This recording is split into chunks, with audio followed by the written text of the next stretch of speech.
guys, Art Smokes here, and we're back with another video. And today we're going to be talking about the one, the only, the Yujin, the healer. So pretty much, I just wanted to make this build video, just to highlight on Yujin and like a fun aspect of Yujin rather than like a serious like purge and boss fighty aspect, because Yujin really has no place as a healer right now. Although all the builds are centered around healing, he just really doesn't have a place overall. So I just wanted to kind of make a fun build video for newcomers that are coming in and may want to use him, or players that already play and haven't built out Yujin, just because he doesn't have the place.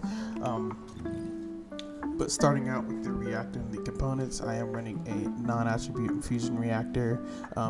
For the weapon mounts, you do want to have the hand cannon, another weapon of your choice, and then a handgun. My weapon of choice is going to be the Thunder Cage, so I'm using the submachine weapon mounting class.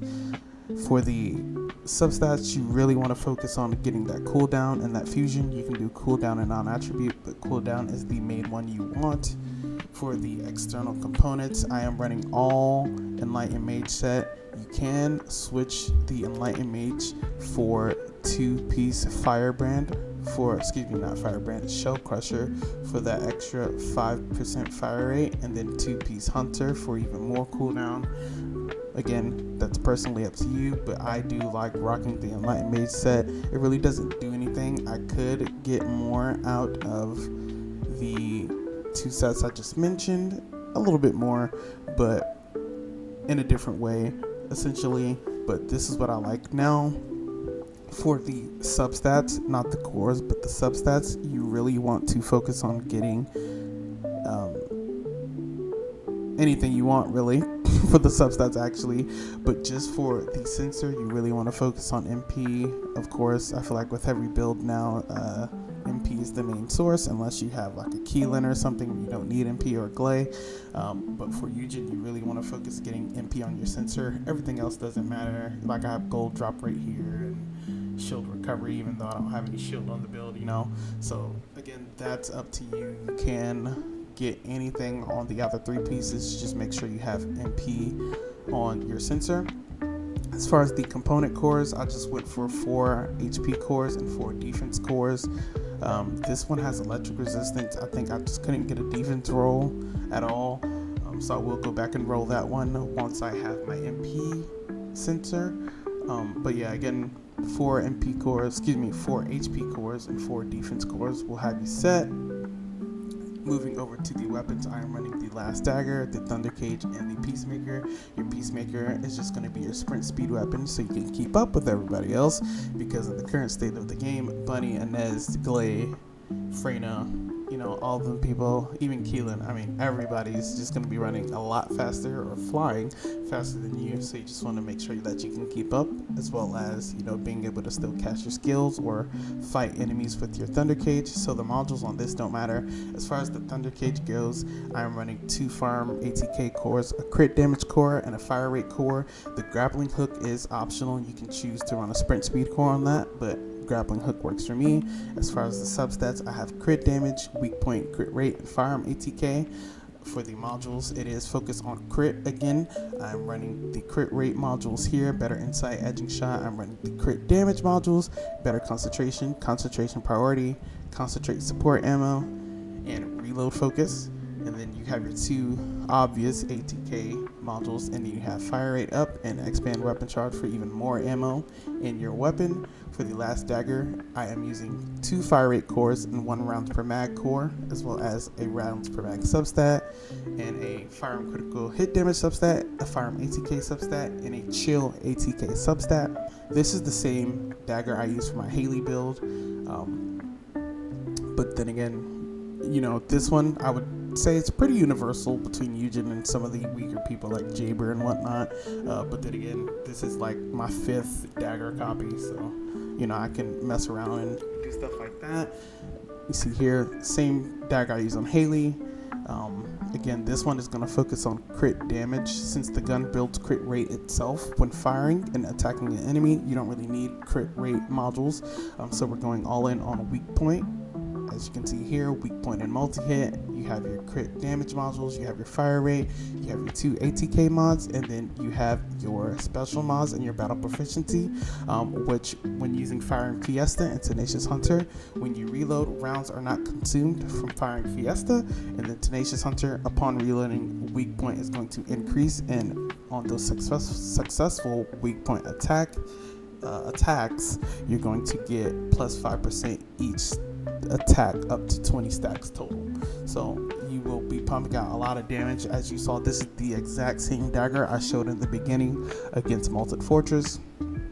This pretty much works for everything, every type of mobbing, and is separate from my other two. Again, you won't be using this build in Void Erosion or anything. It's just mainly for like 400% and open world missions and all the hard bosses all the way up to Gluttony. So that is it for the guns. And then moving on to the Descendant modules, I have 3 builds. They are all the same builds except for the red modules. They all pretty much focus on the same thing, you know, just being full of health, you know, having as much health as you can while you cast your skills.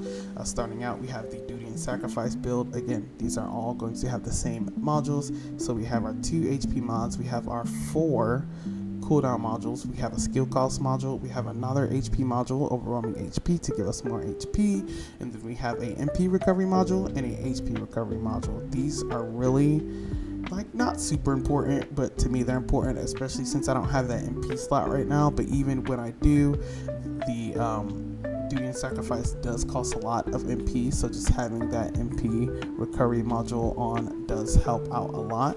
For the next build, again, it's the Proliferating Allergy build, same setup but just a different red module. And I know some people might be asking like, oh, why don't you use I believe it's Passionate Sponsor. Yeah, why don't you use Passionate Sponsor instead of Overwhelming? You're not gonna have time to cast. I mean, you're not really gonna get much out of this, because by the time you buff your teammates and heal them and get the procs on this, Serena's already killed the damn boss, you know, Glaze already killed everything. You're just not going to be able to use it. So I just, you know, stuck to my same build. You can if you want, but on my personal build, I'm not running that because everything's going to be dead. Lastly, again, same build on everything, and I'm just swapping out the module for First Aid Kit. This is just like a little goofy setup that I like to run sometimes. You know, if I'm not in anything too serious. Again, nothing in this game is really serious because everything's gonna die when a Serena and a Glaze in there. But you know, just a little fun build, or like a build for newcomers if they don't get the Duty and Sacrifice module. First Aid Kit is a good one. I remember when I was first starting out, I used to always run First Aid Kit until I got Duty and Sacrifice. So that was like pretty fun for me. Moving on to the Inversion reinforcement, I am using the Attribute Rounds mod. Depending on what content you do, you can do that, but I just run chill majority of the time. Adrenaline Rush, when defeating an enemy, you get more movement speed, even on top of the 3 movement speed cores you already have. And then Biodensity Augmentation, that's just going to give you more HP towards your Yujin when you're getting kills, if you can get kills, because again, everything's probably already dead. And then as for the Arche tuning, there's 2 ways you can go here. This is the first way, going up left to the Cerulean section and getting the Singular and Fusion tuning. Both of these work on Yujin. He is Singular and Fusion, so both of these will proc anytime you use either one of his skills. So you'll get more range on your 1 and your 3, and then you'll get more duration on your 2 and your 4.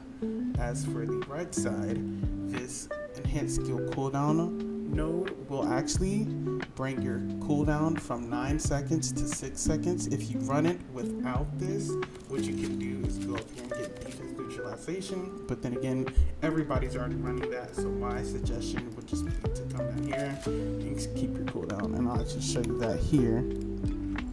Again, 6 second, basically 7-second cooldown on spamming his Duty and Sacrifice, which is really good, especially with us moving into possible, you know, more harder content in Axion. I believe Yujin may start to find his place. Hopefully the content's hard, but I believe, you know, having this on a 6 to 5-second cooldown. If you can get it down even more with the hunter set, he will be like super strong if it eventually comes to that. Again, I'm just speaking hypotheticals because we don't know what's promised in Axion except for what they showed us, and they haven't showed us a lot. But yeah, if you guys enjoyed the video, like and subscribe, and I will be coming out with more videos for more niche characters after I upload the videos for like the main characters. And as I have another Freyna video coming since I moved up in the leaderboards. But yeah, I hope you guys enjoyed. Peace.